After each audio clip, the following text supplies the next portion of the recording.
의견 전달이었을 뿐이다. 외압은 전혀 없었다라고 말했던 정성호 법무부 장관에 대한 이야기입니다.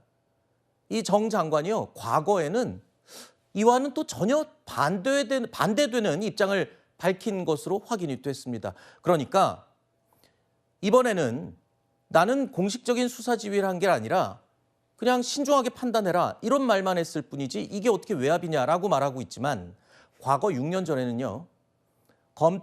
법무부 장관이 의견 개진만 하는 것만으로도 수사팀에는 외압이다 이런 발언을 했던 겁니다. 들어보시죠.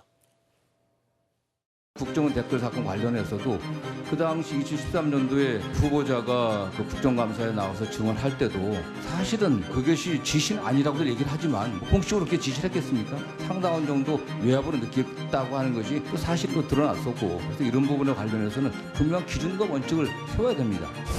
항소 여부는 신중하게 알아서 판단해라. 맨 처음에 그렇게 얘기한 것 같습니다.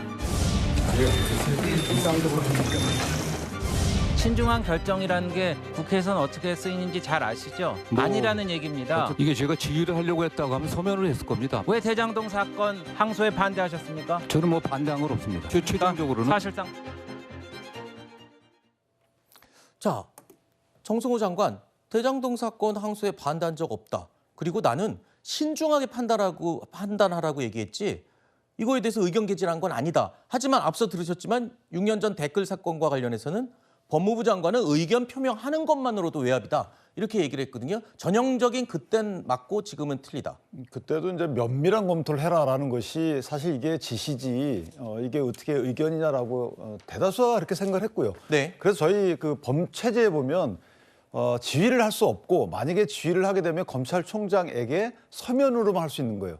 그러니까 서면으로만 할 수 있다는 말은 뭐냐면 구두를 하지 말라는 말입니다. 네. 그러니까 그래서 이 일상적이다 이런 말씀하신 것도 잘못된 거고 또 하나는 이제 그 법무장관이 하신 말씀 중에 잘된 판결이라고 보잖아요. 성공한 수사고 성공한 판결이고 항소할 필요가 없다, 실익이 없다라고 판단했다라고 말씀하시잖아요. 그러면 민주당과 법무장관 등은 이게 항소 실익이 없고 항소가 안 한 것이 잘된 것이다라고 지금 입장이 그렇게 나와 있어요. 그런데 검찰 입장은 항소 기한 마지막 날 11시 53분까지 대기할 정도로 항소에 대해서 실익이 있다고 판단했던 거죠. 네. 그렇다면 법무장관이 그런 입장을 갖고 있는데 그걸 갖다가 신중하게 판단하라고 하면서 부연 설명을 안 했겠습니까? 네. 어느 정도 부연 설명을 하셨겠죠. 이러이러한 일이니까 이렇게 됐으니까 신중하게 판단하세요.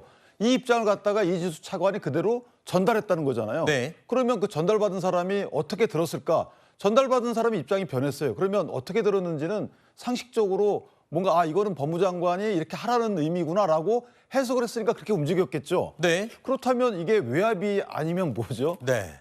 일단 정성호 장관 이 언론을 통해서 확인된 거예요. 이거는 뭐 찾을 필요도 없이 이미 그때 당시에 공개적으로 했던 발언이기 때문에 법무부 장관은 의견 개진만으로도 수사팀엔 외압이다라고 6년 전에 얘기했고 이번에는 나는 그냥 신중하게 하라고 했지 그거에 대해서 의견 말한 건 아니다. 그런데 아까 말씀하신 것처럼 이번 대장동 사건의 수사와 재판은 성공한 것이라고 생각한다라고 얘기를 하면서 신중하게 판단하고 하라. 자, 6년 전과 뭐가 다른 거죠? 내가 법무부 장관으로서 의견 개진을 이제 하지 않았다라고 생각을 하는 것 같습니다. 왜냐하면 이게 결국에는 어떤 특정한 지침을 준 게 아니라 신중하게 판단을 해라라는 것은 신중하게 검토해서 결론을 내려라라는 것이고 실제로 법무차관 같은 경우에도 이 노만석 대행과 소통을 할 때 어떤 이 지휘 책임에 대해서 이야기를 할 때 이것은 수사 지휘권을 발동하는 것이 아니다라는 점을 분명히 한 바가 있기 때문에 이게 통상적인 소통의 과정이었다라고 보는 것 같고 아무래도 이 사안 같은 경우에는 이 법정에서 검찰의 어떤 불법적인 수사라든지 불법적인 기소 혹은 회유나 협박, 조작이 있었다라는 점이 폭로된 상황 속에서 그리고 이 외에도 이제 정성호 장관께서 언급하신 이 성공했다라고 하는 부분은 이 검찰의 구형량이라던가 검찰이 목표로 했던 양보다 더 많이 나온 사람들도 있었고 혹은 이 대검 내규에 있는 항소를 하는 그 기준에 비추어 봤을 때에도 형량이 그렇게 크게 모자라지 않는 상황이기 때문에 그런 부분들을 고려한다면 검찰에서도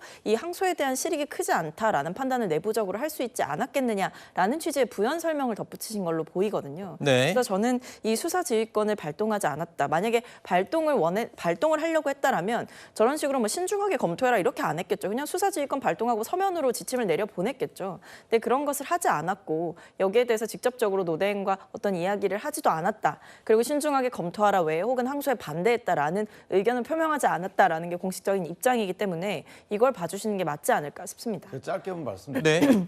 아무 말도 하지 말았어야 돼요. 아하. 보고만 받고 원래 보고는 원래 사무처리 규칙에 따라서 하게 돼 있으니까 네. 알고만 있고 아무 말도 하지 말아야 됩니다. 네. 만약에 본인이 지휘할 의사가 있으면 그 지휘할 내용을 서면으로 해야 되는 거고. 그 마지막으로 또 하나는 아쉬운 부분은 자 항소를 본인이 하지 말라고 외압을 행사하지 않았다고 쳐요. 그런데 항소하라고 했어야 돼요. 사실은. 왜냐하면 이게 추징 관련돼서 공익과 관련된 공익소송행적 성격도 있기 때문에 네. 법무장관이 만약에 검찰이 이거 항소 안 하는 게 맞겠습니다라고 그렇게 보고를 했다 하더라도 그 보고를 네네. 접한 법무장관은 하세요라고 했어야 되는 겁니다. 네. 그게 아쉬운 거지 지금 내가 관여 안 했으니까 난 떳떳하다 이렇게 말씀하시는 것 자체가 저는 좀 이해가 안 돼요. 알겠습니다.